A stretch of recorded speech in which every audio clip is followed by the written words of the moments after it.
African youth today drown in the Mediterranean, trying to get to greener pastures in Europe. It's a shame.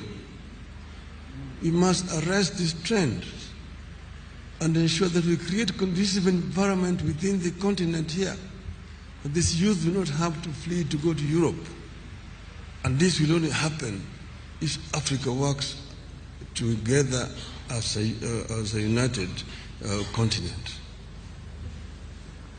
We know that Africa is one of the richest continents on planet Earth.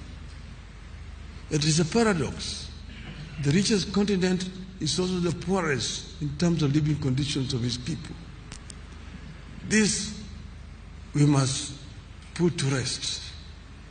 We should not continue to blame those other people who have exploited the continent. We have the ability to reverse this trend and get Africa moving forward again. Therefore, we need to be able to ensure